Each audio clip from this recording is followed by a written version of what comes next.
Oke, bismillahirrahmanirrahim. Assalamualaikum warahmatullahi wabarakatuh. Baik, hari ini kita akan belajar mengenai konsep dasar dari penelitian.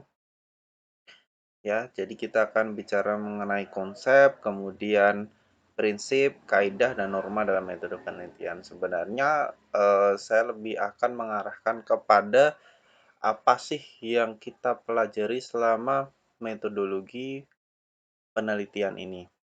Nah, yang pertama tentu saja kita akan belajar mengenai apa sih makna dari penelitian.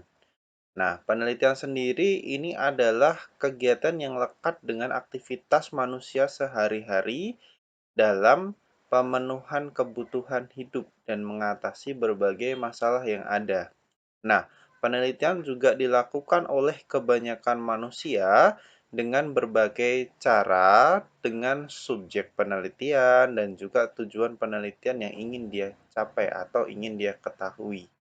Nah, dalam penelitian itu ada suatu cara untuk memahami sesuatu dengan melalui penyelidikan atau melalui usaha mencari bukti-bukti yang muncul sehubungan dengan masalah tersebut, yang dilakukan secara hati-hati sehingga diperoleh pemecahannya. Jadi penelitian ini biasanya ada masalah, kita lakukan sesuatu atau kita temukan cara untuk mengatasinya dan kita tahu bagaimana masalahnya tersebut.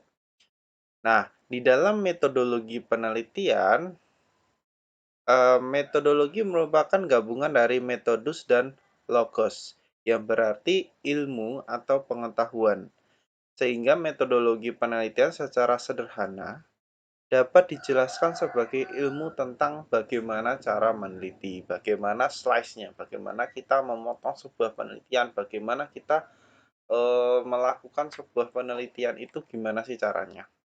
Dan tentu saja dengan cara yang tepat. Nah, cara atau teknik ilmiah untuk memperoleh data dengan tujuan dan kegunaan tertentu. Nah, cara atau teknik ilmiah yang dimaksud adalah di mana kegiatan penelitian ini dilaksanakan berdasarkan ciri-ciri keilmuan.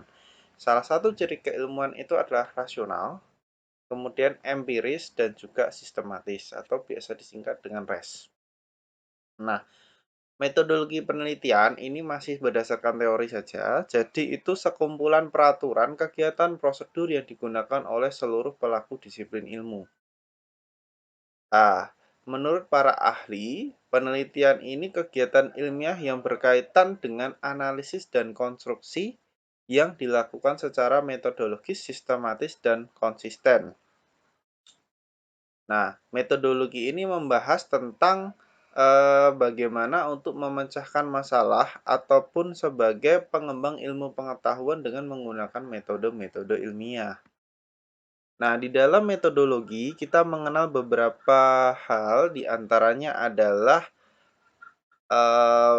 research atau penelitian, yang mana dia ada 3 faktor yang sangat penting. Apa yang akan kita cari dulu, kemudian apa yang akan kita analisis, dan juga data yang ada. Nah, datanya itu mau diambil dari mana saja. Nah, sebenarnya kalau di semester 5 kita sudah belajar tentang problematika pendidikan kimia, di mana kita mencarikan dulu masalahnya. Kemudian datanya, oke, kita belajar dari studi literatur kemarin. Kemudian ada juga yang analisis ya, bagaimana cara menganalisisnya. Jadi kemampuan dari masing-masing seperti kalian menyusun pembahasan. Nah, seperti itulah analisis. Itulah research ya. Ini gambaran umumnya saja.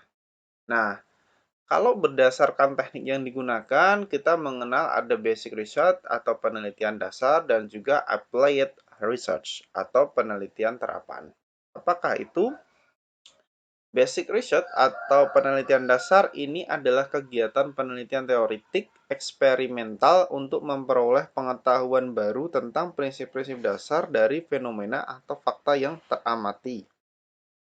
Kemudian penelitian ini dilakukan eh, merupakan pengembangan dari teori, konsep, dan metodologi dari suatu bidang ilmu tertentu. Nah, Beda dengan penelitian terapan atau applied research. Ini merupakan riset yang memiliki nilai ilmiah dan strategis ekonomis yang tinggi. Alur pemikiran mengenai latar belakang masalah, hipotesis, metodologi, dan analisis memiliki dampak positif terhadap pembangunan. Mencakup kegiatan penelitian yang diarahkan untuk memecahkan masalah, program yang menerapkan ilmu pengetahuan dasar untuk menghasilkan teknologi atau aplikasi suatu sistem. Nah, kalau dilihat dari penelitian basic dan juga applied, sebenarnya ada perbedaan mendasar. Untuk penelitian pendidikan, dia biasanya lebih sering di arah sini, basic aja ya. Untuk applied ini adalah penelitian berbasis sains yang biasanya dilakukan penelitian lab. Nah, kalau berdasarkan tempat penelitian, ini bisa dengan field research atau penelitian lapangan, kan bisa terjun ke lapangan langsung, bisa dengan ya penelitian kalau di pendidikan kita kenal bisa dengan R&D kah, ataukah dengan eh, kualitatif, kuantitatif, dan kebanyakan memang kalau field research ini turun ke lapangan, kalian akan bekerja atau berteliti di sekolah. Jadi kalau kebanyakan untuk yang pendidikan memang ke sekolah. Tapi kalau kalian minat misalnya nggak perlu, Pak, saya nggak perlu ke sekolah, saya mau library research. Kalian ingin penelitian kepustakaan, saya cukup membaca literatur-literatur yang ada. Ini sebenarnya sudah mulai diterapkan pada saat problematika. Jadi kalau kalian memang tertarik pada riset yang nggak perlu ke sekolah, itu jauh lebih lebih banyak membaca sebenarnya ya, juga jauh lebih eh lebih ke kalian lah, kalian kebanyakan orang kan ada yang memang suka ekstrovert atau introvert orang kana. Kalau orang ekstrovert memang cocok ke lapangan. Kalau orang introvert memang kalau memang dia oke lah, saya nggak mau ke lapangan, saya mau cari data dari jurnal. Kalian bisa loh membuat skripsi itu dari eh, puluhan bahkan ratusan jurnal. Cukup dari itu dan juga skripsi-skripsi penelitian orang lain dari datanya sekunder. Tidak perlu ke lapangan. Ini cocok dengan kondisi yang pandemi sekarang. Kalau memang kalian sulit untuk datang ke lapangan, silakan kalian melakukan library research. Ya, jangan ragu-ragu. Nah, tapi ya itu harus rajin baca dan menemukan sebuah temuan baru bahwa kalian ini ingin membuat sebuah apakah kalian menemukan celah di dalam penelitian orang lain yang ingin kalian lengkapi atau apa, ini banyak sekali di riset ya. Alhamdulillah kemarin sudah bisa diterapkan. Nah, mungkin yang kemarin ikut kuliah problematika di kelas saya, mungkin saya wajibkan untuk upload nanti di seminar internasional di conference yang diadakan bulan September. Itu dari kimia ya hostnya. Dari pendidikan kimia UIN Raden Fatah. Kemudian library research. Nah, ini yang masih jarang dan belum pernah dilakukan oleh program studi pendidikan kimia dan harapannya ini bisa dilakukan atau ya mungkin tahun ini 2018 mungkin sebagai apa ya cikal bakal yang pertama kali melakukan tentang penelitian lab. Nah, kalau kita ada dosennya itu Bu Ravensky ya, memang yang dia bergerak di bidang lab. Kalau yang lain memang lebih ke pendidikan. Jadi itu bisa misalnya bersifat eksperimen atau percobaan. Misalnya kalian mau menganalisis tentang pengaruh penggunaan ini pengalaman saya saja, pengaruh penggunaan bunga pukul 4 sore terhadap gedok lindri. Jadi dia itu bisa sebagai pengawet alami. Nah, nanti dihitung pengaruhnya gimana. Penggunaan pewarna alami pada gedok lindri. Eh, eh, pewarna alami dari bunga pukul 4 sore dari gedok lindri. Untuk gedok lindri. Nah, kalau di sini kan gedok nggak ada. Mungkin kalian bisa cari sesuatu yang berbau tepung tapi bisa mengawetkan. Ya, itu bisa untuk dipakai. Kemudian bisa juga untuk penelitian yang ini, jenis riset yang ini, kalau saya kemarin, tapi itu cukup menghabiskan dana, jadi tentang clay. Clay itu tentang lempung. Jadi kalian meneliti tentang struktur anorganik yang ada di sana. Bisa dengan IR, IR itu mencari gugus apa ya kemarin itu saya itu tentang HDTM-ABR-nya, apakah dia sudah terkelupas atau belum, kemudian dicari XRD-nya, apakah dia benar-benar kristal yang bisa menyerap, nah itu menghabiskan biaya. Kalau yang tidak terlalu menghabiskan biaya dan mandiri itu seingat saya biasanya lebih ke aplikatif. Seperti tadi saya katakan, misal pewarna alami dari bunga pukul 4 sore yang digunakan pada kedok lindri.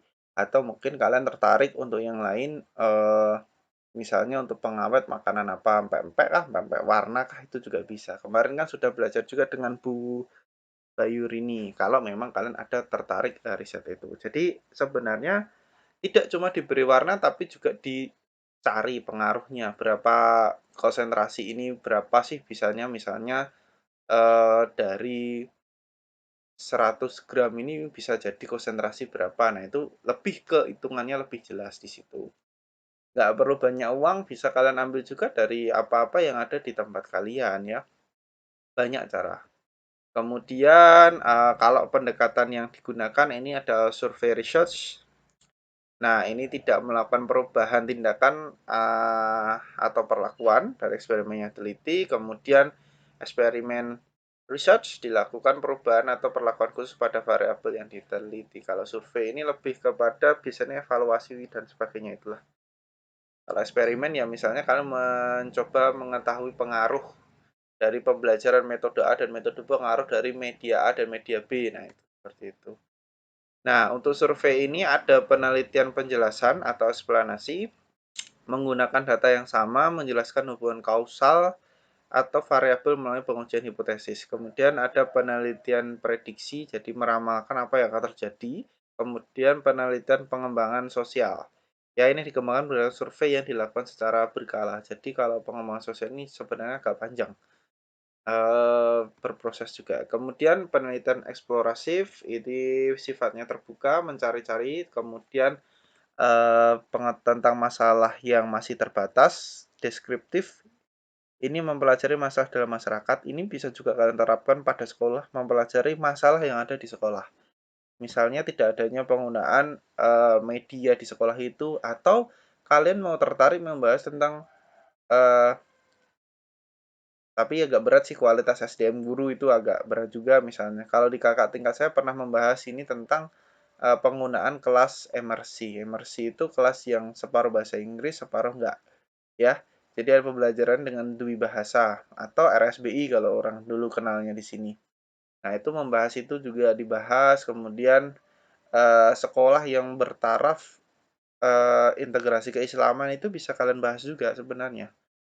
Penelitian deskriptif. Jadi bisa kalian tahu, mungkin kalian ada yang kakak tingkat kalian mau kalian ajak kerjasama misalnya untuk meneliti bagaimana sih integrasi nilai-nilai keislaman di sekolah. Misalnya Izudin, kan ada kakak tingkat kalian si Inas ya. Itu kebetulan bimbingan saya juga. Kemudian penelitian evaluasi.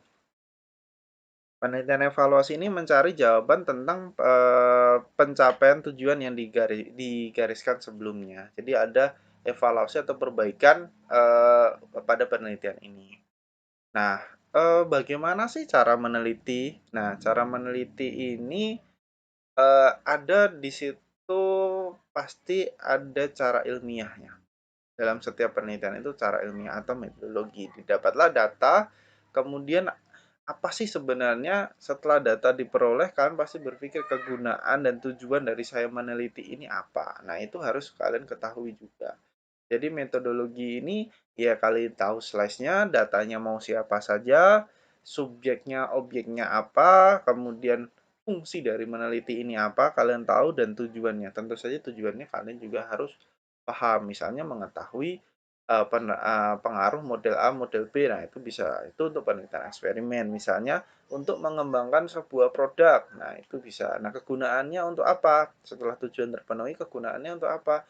Ya, ini sebagai produk yang bisa digunakan untuk pembelajaran di sekolah A atau sekolah B sehingga bisa menerapkan pembelajaran yang berbasis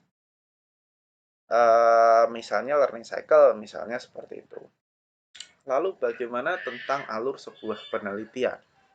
Nah, alur sebuah penelitian ini adalah memilih masalah, memerlukan kepekaan, kemudian studi pendahuluan. Jadi kalian cari dulu ke sekolah dulu misalnya itu untuk observasi, kemudian mencari informasi. saat yang paling bagus untuk penelitian ini biasanya adalah pada saat magang 3 untuk yang ada di tarbiyah.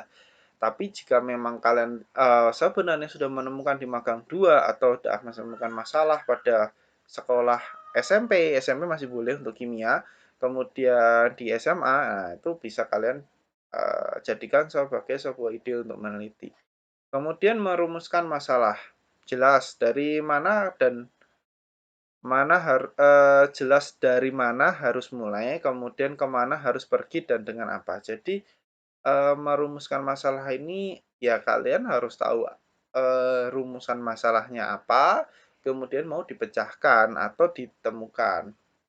Ini biasanya sebagai anggapan dari hipotesis atau jawab ini membantu dari perumusan dari hipotesis atau jawaban sementara. Nah, alur dalam penelitian juga diperlukan untuk memilih pendekatan, metode atau cara apa, kemudian jenis tipe penelitiannya apa. Jadi ini sangat menentukan variabel. Misalnya kalau di kimia kan kita lagi merancang ini nih sih tiga ya, yang kuali, kuanti, sama R&D. Ya kalian pilihlah. Makanya kemarin saya arahkan untuk tiga itu dulu aja, nggak usah terlalu melebar-lebar dulu. Tapi kalau memang kalian ke penelitian sains, pembimbingnya insya Allah sudah jelas siapa. Jadi nggak usah khawatir. Kalau memang kalian mau penelitian sains ya sudah itu nggak akan geser kemana-mana. Tapi kalian jelas dulu penelitiannya tentang apa. Kemudian objeknya apa, subjeknya apa, sumber datanya dari mana atau di mana. Kemudian menentukan variabel. Nah, variabel ini kalau kalian lihat judul ini sebenarnya bisa kalian lihat misalnya eh, pengaruh model pembelajaran A terhadap hasil belajar. Perhatikan, nanti kita akan belajar variabel juga.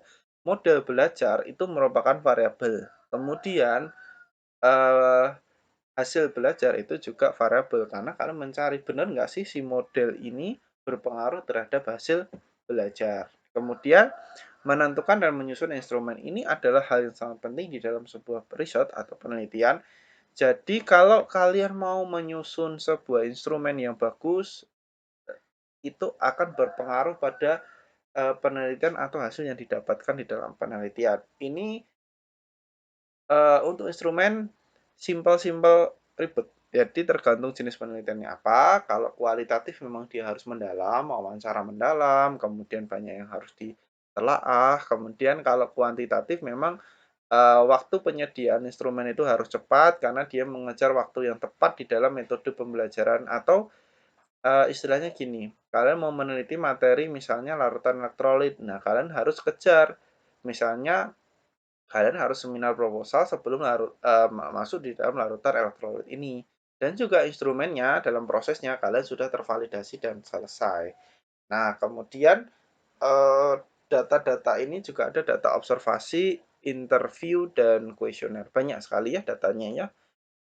Kemudian alur penelitian ini bisa dengan mengumpulkan data. Nah, dari mana datanya, dengan cara apa data itu dikumpulkan. Nah, analisis data ini yang sering mahasiswa nggak cocok antara analisis data dan teknik pengumpulan data.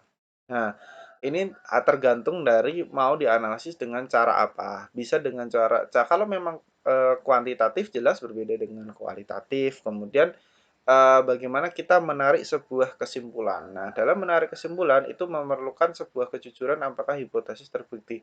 Kadang-kadang ada penelitian pengaruh itu yang tidak terbukti sebenarnya, tapi kebanyakan memang ada yang merubah data ya. Kemudian ada penyusunan laporan. Nah, ini memerlukan pengusahaan bahasa yang baik dan benar. Untuk penyusunan laporan ini berproses, jadi nggak masalah kalau kalian masih bahasanya belibet ke sana kemari, itu adalah hal yang biasa. Ya nanti kan ada proses bimbingan, ada pembimbing yang memberikan pengarahan, dan setiap mahasiswa punya kemampuan yang berbeda-beda. Jadi memang ya mentoknya di situ nggak bisa misalnya mentoknya di 70 ya kita nggak bisa maksa dia ke 80 misalnya seperti itu. Tapi awalnya biasanya dosen itu mengikuti dia itu punya target misalnya 80 80 gimana mahasiswa aku dapat 80 tapi kalau nggak tercapai ya turunkan targetnya. Nah, maksud saya adalah memang tergantung dari kemampuan mahasiswa dalam penyusunan laporan dan ide-ide kalian. Ada orang yang pintar tapi nggak bisa nyusun laporan itu banyak. Tapi ada juga orang yang biasa tapi laporan bagus itu juga ada.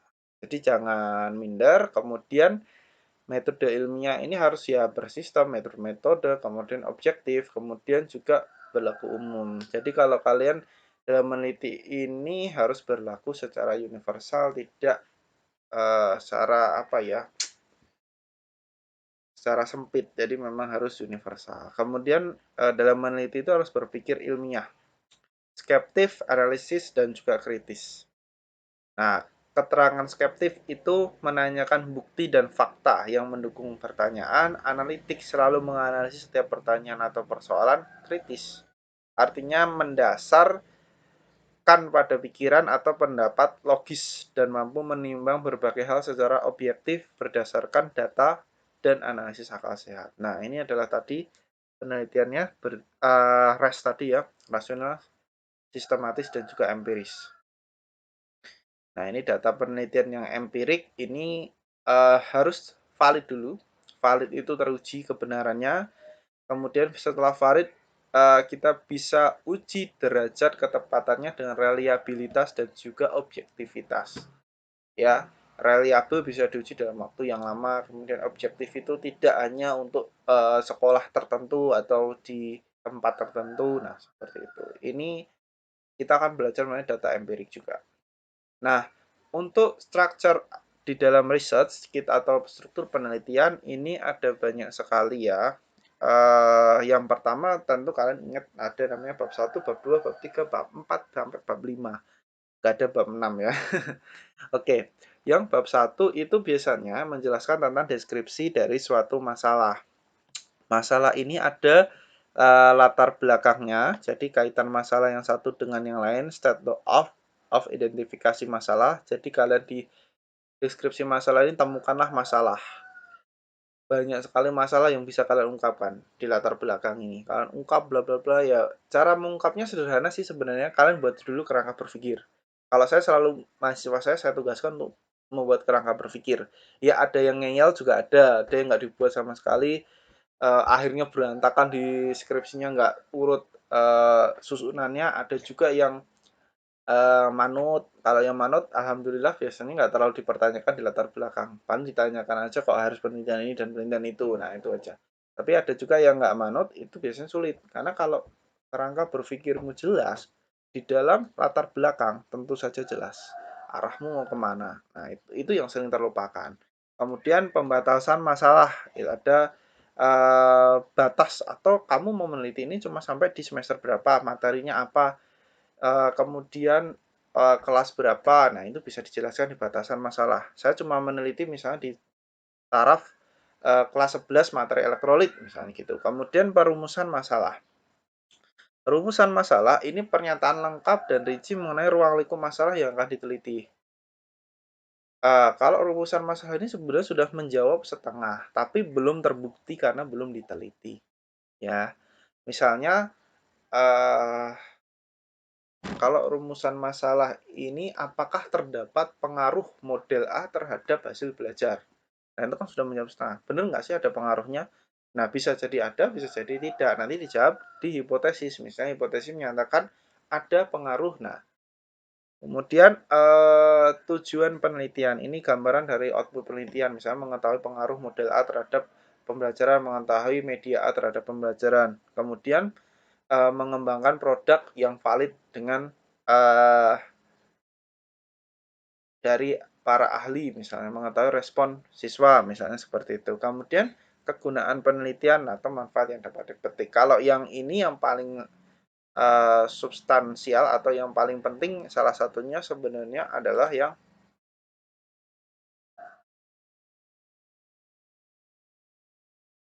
nah ini latar belakang. Jadi kalau latar belakang kalian kuat, pembatasan biasanya salahnya di sini, 3 titik ini. Latar belakang, pembatasan masalah sama perumusan masalah. Kalau tujuan dan kegunaan jarang sekali dibahas ya. Kemudian penyusunan kerangka. Nah, ini penyusunan kerangka teoritik ini misalnya kalian mau meneliti ini misalnya saja ya. Nanti kita pas praktek aja lah. Ada pengaruh penggunaan model pembelajaran A terhadap hasil belajar. Yang dicari apa yang pertama? Tentu saja adalah bisa kalian masukkan teori belajar. ya. Kemudian pembelajaran kimia, kemudian model apa yang kalian pakai. Misalnya model uh, discovery learning misalnya atau mungkin model pembelajaran berbasis proyek. Nah, misalnya seperti itu. Untuk mengetahui apa pengaruh. Nah, pengaruhnya apa?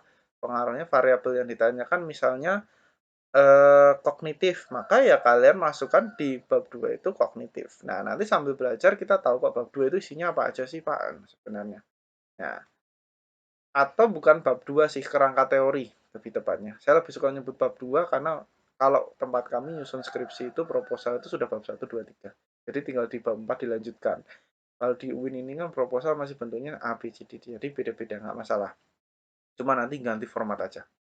Kemudian metodologi. Nah, ini adalah yang paling penting, slice-nya, gimana cara motongnya. Ya, ini tujuan operasional penelitian, kemudian waktunya, tempatnya di mana harus jelas, metode metode penelitiannya diambil seperti apa, kemudian teknik pengambilan datanya mau pakai apa, teknik analisisnya yang tadi saya sampaikan di depan, teknik analisisnya perlu validasi dan verifikasi. Kemudian hasil penelitian. Nah, hasil penelitian ini variabel yang diteliti misalnya variabel yang diteliti adalah model dan juga pengaruh model dan juga prestasi. Ya sudah, prestasinya itu dibahas, modelnya ini berpengaruh nggak terhadap prestasi ini. Kemudian analisis data, kemudian kesimpulan dan analisis data, lalu berdasar kesimpulan dan analisis data. Nah, ini biasanya di pembahasannya. Dari dibuat kesimpulan lalu dibandingkan dengan uh, kerangka teori yang ada di depan. Jadi fungsi dari penyusunan kerangka teori ini adalah teori yang dibandingkan nantinya dengan pembahasan. Ya, dari hasil penelitian ditemukan apa, kemudian baru dibahas. Dibahas ini dibahas dengan kajian teori yang ada di depan. Nah, selain itu juga, selain membahas tentang itu, membahas juga tentang perbandingan dengan penelitian orang lain. Biasanya di pembahasan seperti itu. Lalu ada kesimpulan dan saran. Nah, ini biasanya tergantung dari kebutuhan si peneliti, kesimpulan dan sarannya apa aja. Nah, kemudian sebelum berakhir di dalam penulisan dan publikasi karya ilmiah ini perlu untuk disebarkan. Saya sebenarnya menyarankan bagi kalian apapun jenis penelitian kalian, jangan pernah lupa untuk diupload di dalam uh, jurnal terakreditasi atau jurnal apapun yang ada di Indonesia ini. Kalian submit, kalian percepat, kalian kirim. Nah, nanti bisa jadi bukti publikasi ilmiah kalian selama kuliah di UIN Raden Fatah Palembang. Jadi bisa dijadikan referensi untuk dirujuk, diikuti, dipelajari, diuji, ya semua bisa jadi digunakan oleh orang lain. Jadi selama kalian meneliti itu tidak akan teliti sendiri dan hanya untuk sekolah, tapi bisa impact-nya itu untuk orang lain juga. Nah, ada juga yang paling dalam konsep dasar penelitian adalah norma dalam meneliti. Norma dalam meneliti ini artinya apa? Jika kalian mengambil dari penelitian orang, maka sitasilah. Karena dia sudah meneliti susah-susah, nah ambillah sitasi itu. Atau merujuk kutipan, istilah, kalimat, atau data, atau apapun data yang ada di situ. Misalnya tabel, kan rujuk misalnya Ari Kunto 2010. Nah, kan kadang menemukan itu, nama-nama itu. Nah, itu adalah itu. Jadi agar tidak kena plagiat. Misalnya Diki Ardian. Ardian 2020 misalnya gitu. Misalnya kalau mau yang lain misalnya Adi Sukma 2019 atau apa. Nah, itu bisa misalnya Adi Sukma menemukan bahwa di dalam penelitian saya ditemukan bahwa pembelajaran dengan model A ini memberikan nilai yang signifikan. Nah, misalnya cerita seperti itu ya. Cita-cita si Adi, walaupun teman kalian, walaupun partner kalian, jangan pernah melupakannya. Citasilah nama dia dan dia adalah orang yang penting untuk dikasih. Oke.